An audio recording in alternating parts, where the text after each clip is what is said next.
This is Dan Doubleday reporting from the solo end of the competition. We're on our last day now.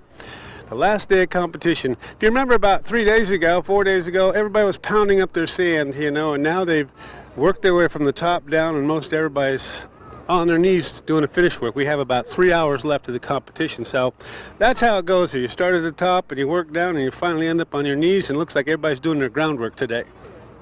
We're with Ju Hang Tan from Singapore here on the last day of competition, and he's doing his groundwork. Ju Hang is known around the world for his decorated pieces, highly decorated. I mean, there's nobody in the world that can decorate a piece like this man. This one doesn't seem to be quite as busy as his pieces in the past, but he still has 3 hours, so I would imagine he's going to do some more stuff on that. But we've seen the shoulders have come into play now, and we can see the rest of the human figure, and he's polishing it up, so we'll be back and see how this thing finishes up. Nice job, Ju Hang. We're with Kevin Crawford from Perth, Australia. His piece is really taking shape now. I thought it was the Statue of Liberty, and then Marilyn Monroe, and then both, and now the machine gun and a star looks like it's coming together underneath. He's got me thinking I'll have to, and he's on his knees, hands and knees, of course, just like everybody else, because that's where we are in this competition. Like I said, about 3 hours to go here, and we'll see what else he pulls off on this piece. Nice job, Kevin.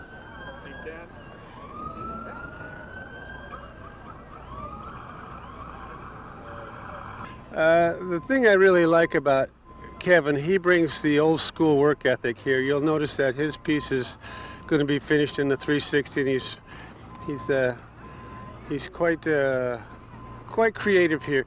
I think there's not too many people that have the work ethic of Kevin and can finish off a piece like this. And like I say, I'm really interested to see what he ends up with here. We're with Joby Bouchard. And if you recall, the first day he had a total collapse, so he basically had to start over on the second day, but it looks like he's caught up and beyond with everybody else. You have something to say here, Joby? I didn't catch that. I had the collapse on the second day. Oh, you had the collapse on the second day. That's true, that's right. You carved the first day after your pound up. You were the first one carving and the first one to collapse, yes. So he spent his second day pounding up, so he's actually probably 2 days behind, but he has certainly caught up with everybody.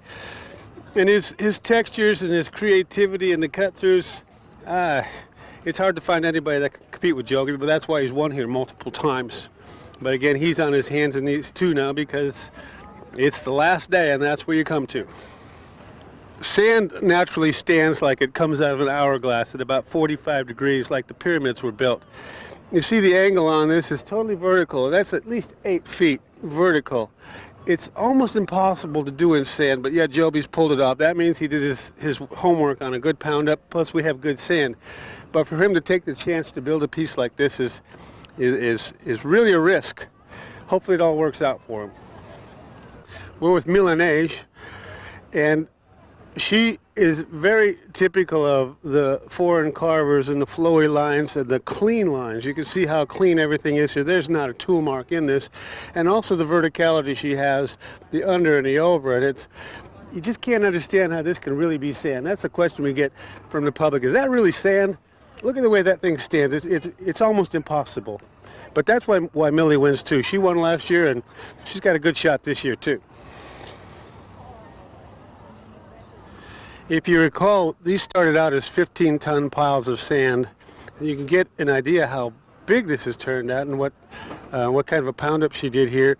And now she's on her hands and knees also because she's doing her groundwork and she's using every bit of her sand. Not only the pound up, but the carving she took off this sculpture she's using for other pieces of the sculpture to extend it and make it bigger and to tell the story. And that's major points in the judging process too, is how well you use your sand and not waste it.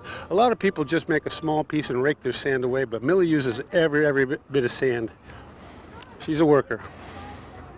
We are with Benjamin Provanza, and it's really nice to see Ben's work because if you keep in mind, our light changes all day long from the morning to the afternoon, and when we deal with shadow, our sculpture is always changing in the way it appears. But he captures so well the textures and the light at every angle of the day, and I really love the way the piece looks right now, and it looks just as beautiful at noon and afternoon. because of all his subtleness and his cut-throughs. It's a very interesting piece. And like most of Benjamin's pieces, it's totally clean. There's nothing out of place. You can see him on his hands and knees here. He's just taking care of every minute detail. It's a very, very pretty piece. We're here with Nikolay from Moscow. And of course he's got his beautiful horse. It's taking shape, and you can see by the lines in that horse that he did a really nice pound up, like sedimentary rock there. The girl's beautiful, the horse is beautiful. Looks like the horse is in water getting a drink. And here's that twist I knew was coming. He's carving a shark fin now, so all the cuteness just kind of went away. So I'm not sure what he's got going here, but it looks like there's a predator in the water. You see how he's building these shark fins here, and how he's positioning the sand scrap and shrapnel behind it to make it look like the shark fin is actually moving in the water. So that's a part of the groundwork that really makes a piece pop. But he's going to give this piece some movement now and some danger. We're here with Guy Olivier Deveau, a Quebecois. And he's carving this thing right down to the ground now. And if you see the sheerness and the height on this thing, it's incredible, because I can reach 8 feet, and that thing's got to be at least, it's probably going to be 10 feet off the ground when he's finished. And to have sand hold like that with all these cut-throughs and how the fragility of this thing, it's just pretty incredible, Guy. How far down you going now?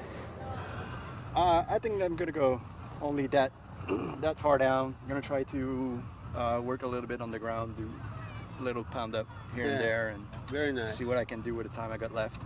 Yeah, you got about 2.5 hours, is that right? I mean, look at this. This piece is incredible. But that's major points on judging, because that's what we look for. And just the cut throughs and the way it catches the light, the way he carves is in all lights is very nice. Look forward to judging this piece, Guy. Thank you. We're here with Pavel from Moscow. His piece is taking shape here. Man and woman, totally connected, beautiful. He's down on his hands and knees like everybody else, working on a foot, groundwork. It's such clean carving. I mean, you can see he has a good pound up. You see those lines. Anytime you see those lines, it's like a piece of sandstone. And that's where it all starts, is in your pound up, the structural integrity of the piece. You can get away with a whole lot of things. But he's carving his foot, and I bet it's going to be a beautiful foot, because he does everything on the anatomy. I understand that they spend years on just the body in school. Is that true, Pavel? Yes. And it's something that I never had. And I wish I had been trained like Pavel, because his anatomy comes automatic, and most of us struggle with that. Are you feeling good about the piece, Pavel? Yeah. Yes, good. It's always not enough time, of course. Not enough time, of course. He has a title on his piece now. It's Always Connected. It's a beautiful piece. We'll check back in with you later, huh, Pavel? Yeah, thank you. Okay. We're here with Leonardo Ugolini from Italy. Just amazing where this man has come to in the last 20 years I've known him. He looks like he's got his figures finished down to the ground here. Now he's doing his groundwork like everybody else, but I think I touched on it the other day. It looks like it's so three-dimensional from the face of it here, but when we walk around to the side here, we will see that it's really just a flat plane that he has made so many layers on that. It's just incredible what he pulled out of that flat piece of sand. That flatness I was talking about is the shear of this sand here. Like I said, sand likes to stand at a 45-degree angle. He's at least 85 degrees here on both sides, which gives him flat surfaces to work with, which you don't think he could do a whole lot with, but the way his textures and the way he layers it out, it makes it look like a full three-dimensional sculpture, and that is not easy to do. You have to have a special kind of eye to do that. And I'm so impressed where Leo has come to since I met him. Good job, Leo. Very nice. Are you feeling good about your piece? Yes, yeah, but in very short time it's a little bit difficult to do all details in a very good way. Yeah. Well, you have about 2.5 hours left. Isn't that enough? Wow, I must work. you keep it well. And another thing that we never really talked about was that the pile gets bigger as you come down to the ground, so there's more surface to cover. And when you start at the top, you got little delicate features, but as you work your way down, the pile gets bigger and spreads out, and so it takes a lot more time to do the groundwork than you would realize, because there's so much sand laying down here. Isn't that right, Leo? Yes. Yes. So much sand. Thank you, Dan. Thank you. You're very well. We'll have more next year for you. Leo touched on the amount of sand. It's a balance too of what's enough sand, what's too little sand for the time allotted, and the physicalness of this sport, however you want to call it. It is half sport, half art, and this is about the right amount of time and sand, and with the physical capabilities of the artist. About 15 tons for the solos here. We're with Marielle Hessel from the Netherlands. Of course, it's still a beautiful piece. Now she's doing the groundwork, putting the effects and the textures on the block that the little girl's sitting on. And the name of her piece is I Love You So Much. And it's kind of cute too, because she's loving the bunny so much. You can see how she's squeezing the bunny so tight. And if we walk around to the side, it's really cute over there too. There's nothing wrong with a little humor in a sculpture. She's captivated that here, or captured that with this bunny. You see the eyeballs are sticking out, the tongue sticking out, because the little girl is loving the bunny a little too much. It's a funny piece. I love it.